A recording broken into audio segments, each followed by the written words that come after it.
রাসূল সাল্লাল্লাহু আলাইহি ওয়াসাল্লাম আল্লাহর পারমিশন ছাড়া যেমন সুপারিশ করতে পারবে না, তেমনই ভাবে রাসূলের সুপারিশ ছাড়া কেউ জান্নাতেও যেতে পারবে না। আমার কথাটা কি বুঝতে পারেন? রাসূল সাল্লাল্লাহু আলাইহি ওয়াসাল্লাম কেমন সুপারিশ করবেন শুধু একটা উদাহরণ দেই।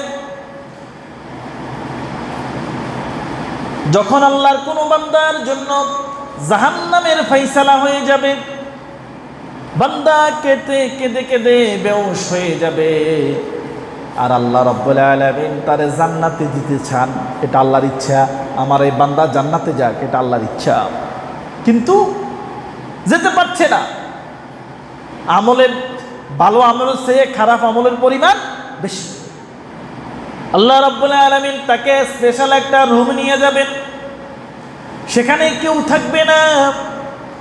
সেই জায়গায় নিয়ে বলবেন, আমার বান্দা কি চাও তুমি বলো, কাঁদো কেন?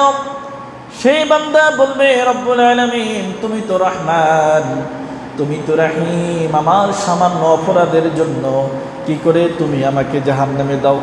আল্লাহ আমি আমার ভুল স্বীকার করছি, আমার জান্নাতে দাও, জাহান্নামের আযাব সহ্য হবে না। আল্লাহ রাব্বুল আলামিন তার হাবিবকে ডেকে বলবেন, আমার হাবিব মুহাম্মদ আপনি বলেন আপনার এই উম্মতকে কি করা যায়? এই উম্মত তো জাহান্নামে যেতে চায় না, অথচ তার জন্য জাহান্নামের ফয়সালা হয়ে গেছে, কি করা যায়? রাসূলুল্লাহ সাল্লাল্লাহু আলাইহি ওয়াসাল্লাম বলবেন, রব্বুল আলামিন আপনি যখন সুযোগ দিয়েছেন, আমি বলি আমার এই উম্মতকে আপনি জাহান্নামে দিয়ে আপনার লাভ কি? আর জান্নাতে দিলেও আপনার কোনো ক্ষতি নাই। সুতরাং কেন আপনি তাকে জাহান্নামে দিবেন?